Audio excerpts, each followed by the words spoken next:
Hi guys, and welcome to part 77 of Skyrim Mod Sanctuary. Now, I have recently started playing Skyrim again in my new Let's Play, and of course, there were a lot of mod suggestions sent my way, but no mod was suggested more than the first mod I'm going to cover in this video.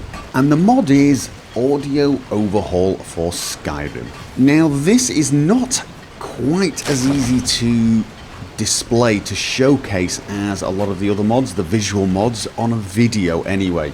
And that is because it's a little harder to give you side-by-side shots and comparisons. I will try to have sort of before and after so you can hear it, but again, the effect is probably not going to be as noticeable as it is for me in-game with my headphones with the sort of pure unrendered sound. So bear that in mind when watching this video.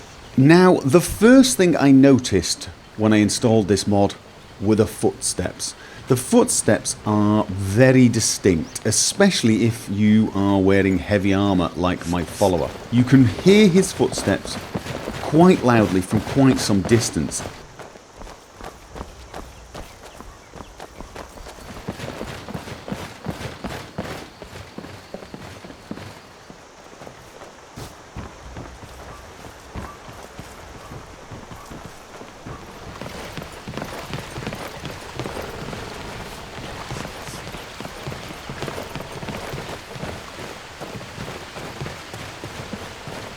The next thing I noticed was the sound of the bow.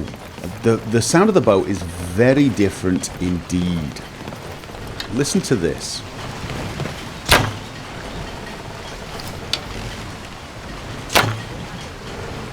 The vanilla sound is a little higher pitched and doesn't have that kind of wooden feeling.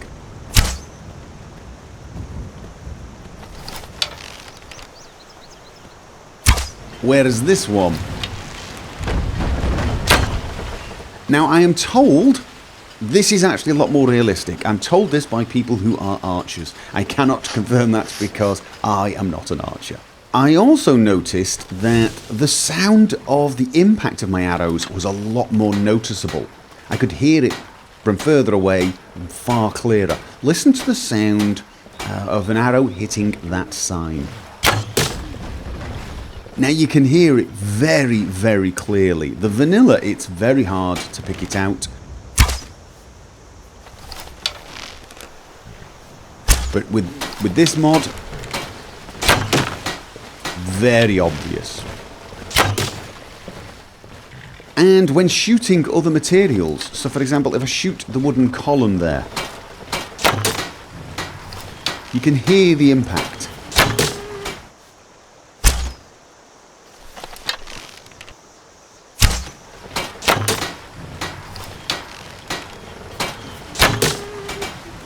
The stone wall.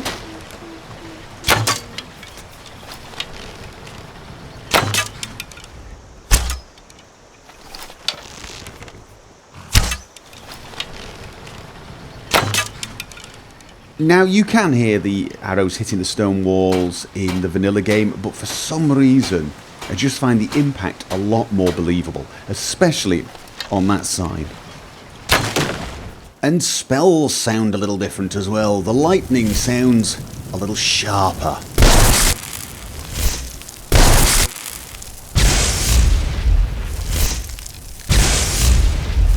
The ice spikes make a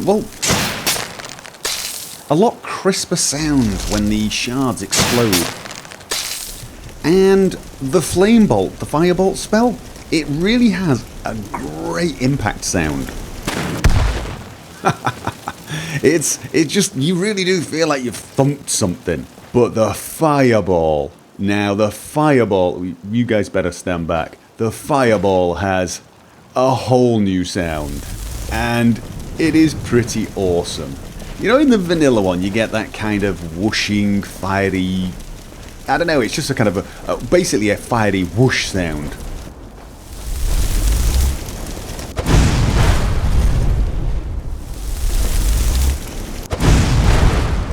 Compare it to this.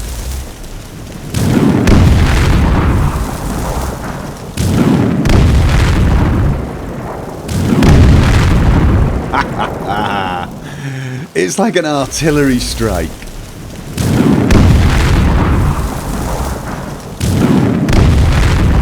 How awesome is that? And just in general, all the spell sounds sound a little fresher. It's hard to describe. Everything's a little crisper, a little sharper, and it makes it feel a little new, actually. But it is not just the sounds are a little clearer or a little better. The way the sounds travel has been changed. If you listen, you can hear the blacksmith hammering away at the metal in his forge, in his workshop.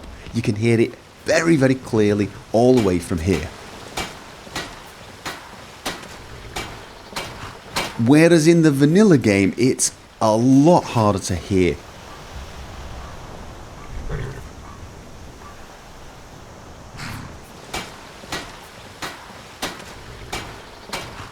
Certain sounds like waterfalls from quite far away, metal on metal, and it really does add to that realistic feeling.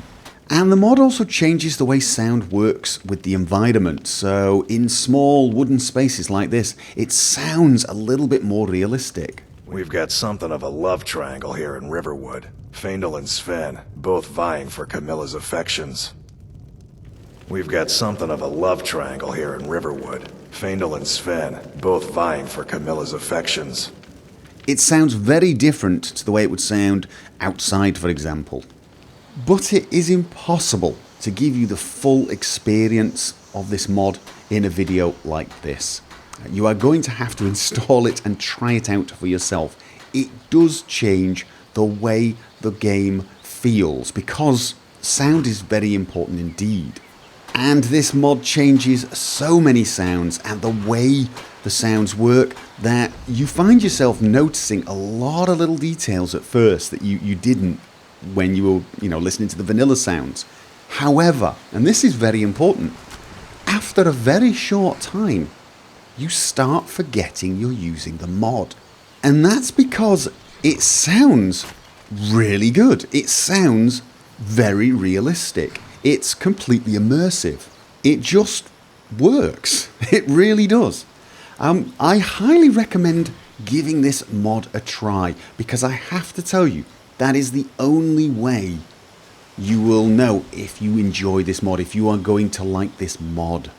It's obviously going to be a matter of personal taste, but I do encourage you to install it, load up your save, and just run around a little. Try doing some things, shoot some arrows, cast some spells, and just listen to things like waterfalls. I think you'll be impressed. Okay, so the second mod I'm going to show you in this video is called A Matter of Time. And I'm going to be honest with you, when I first saw this mod, I did not think I was going to like it. Most of you guys know what I'm like with this sort of thing. I do not like the heads-up display. I recognise it is useful and I don't want to completely remove it, but I like to have it as unobtrusive as possible. So as you can see right now, no heads-up display is visible. My most popular mod, Immersive HUD, that's what it does. It hides the heads-up display. So you can imagine a mod that adds something else to the heads-up display was unlikely to be something I would welcome. But I could not have been more wrong. I absolutely love this mod. It took me about 10 seconds after installing the mod to realise I was not going to uninstall it. It is, quite simply, brilliant. Okay, so before I tell you why I had a change of heart and why I love the mod, let me tell you what the mod is. It is a mod that adds a clock to the heads-up display. As you can see, the top left, currently, the top left has a clock with a picture in it. Now, I didn't like the picture very much. Got to be honest, wasn't as keen on that. Some people might. However, this mod is all about the options. And you can change the theme to a sky dial. And I love that. That, I think, is brilliant. It's obviously very similar to the compass or the other bars in its styling, except it's wrapped round as a dial. But it fits. I think it suits the game perfectly. It shows me where the sun is in the sky. It even gives me a 24-hour clock, so I don't have to try and guess it. And I think it looks fine. I think it looks brilliant. It's actually a lot less intrusive, even when it's up like this the whole time. But you have so much control over this. You can have it was a show symbol. If I turn the symbol off, you just get the clock. If that's all you want, just a little tiny clock, you can have that. But no, I actually, believe it or not, the guy that hates things on the heads-up display likes the symbol. You can have 24-hour clock or 12-hour clock. You can change the transparency, so, you know, if you want it to be very, very faint indeed, you can do that. Some people would prefer that, so it's just visible, or, you know, it's completely up to you. You can also scale it. Now, I really did like this, especially on the symbol. You can make it massive. I'm not 100% sure why you would want this, but you know what? Some people might have problems seeing this. Perhaps you're using it on a TV, as you can see.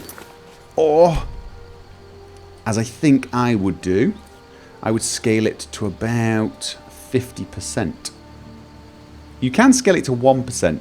Not sure why you would want to do that, because I imagine it would be impossible to see. Let's have a look at 50%. There you go. 50%. That's possibly what I would go with. There's my compass. There's the clock. I might actually have it a little bigger.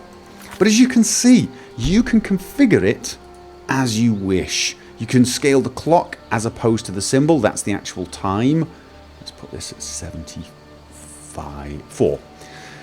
You can change whether it's anchored on the right, anchored on the top. You can even adjust the offset so it's further away from the edge if you like. There you go. It's on the right now. Obviously, I would have to change the offset from that position. I'm guessing it has to be a minus number on the horizontal offset. Oh, probably not that much. Let's put minus 36. There you go. So you can place it wherever you like, which is a great idea, including the center. I'm not sure that's a good idea because it would interfere with the compass, but you know what? That might almost work. It depends how cluttered with quest icons as mine is. Mine's fairly cluttered, but yeah, that could almost work, couldn't it? And you can even decide when it is displayed. So always, or you can have it so it's timed with a hotkey. So you press the hotkey, which is 11. Let me just test that one out. Let me get rid of the compass. 11. There you go. And I believe it disappears after a second. There you go. And you can change the amount of time it stays up. Or you can actually just have it toggle. So you press F11 and then you have to press F11 again. Or, and this is how I probably am going to do it, you can leave it on as always.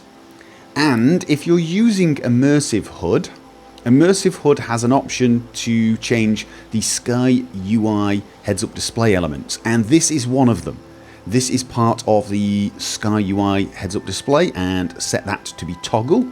And now what will happen is the same key for the compass, to toggle the compass, and say the active effects, and Frostfall is the same key for the clock, which is very convenient for me.